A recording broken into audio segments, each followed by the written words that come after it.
even see the Clone War movies, for example, and they just want to get in there and they want to play and beat and bang on a set and have a great time with something that comes from those movies. I think that's where you have to define what your use case is. So and there's also the issue of a lot of folks go, well, if you're buying any type of non-Lego or Lego knockoff, you're going to get crap quality. It's not going to look right. It's not going to hold together. It's going to fall apart.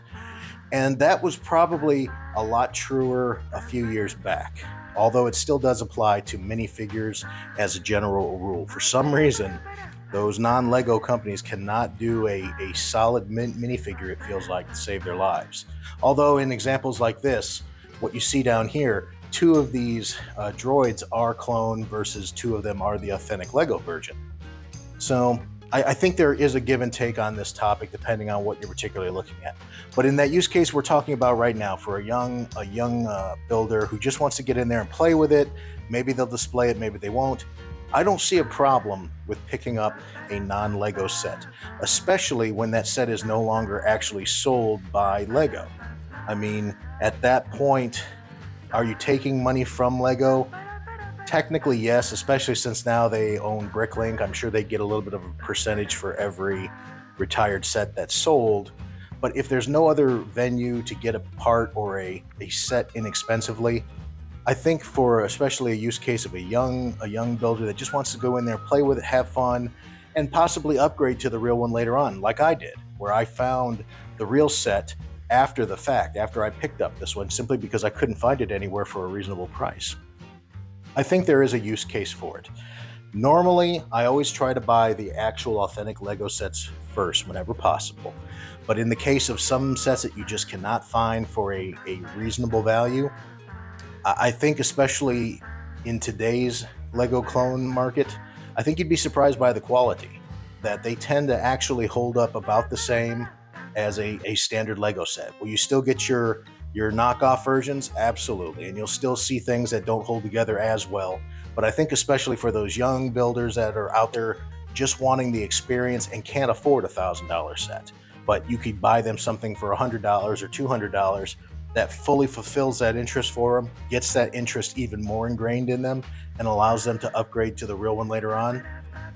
I don't want to say it's a victimless crime.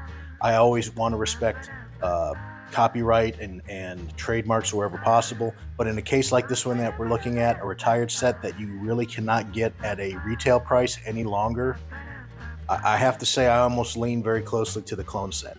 And if you've been looking at this, I don't want to pick them up and move them around too much because I don't want to get this too far in length.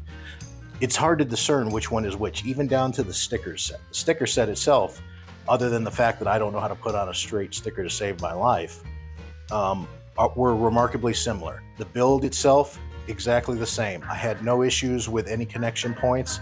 It's held together just as good, in some cases a little bit better than the original, simply due to the age of it. It's now 2 or 3 years old, obviously, compared to the new AliExpress version. I have to say it's money well spent, especially if you're building a mock and maybe you want to have multiple versions of a droid gunship or an AT-AT or an ATTE, and you just can't afford that Lego price tag of hundreds of dollars per set to try to build a large-scale mock.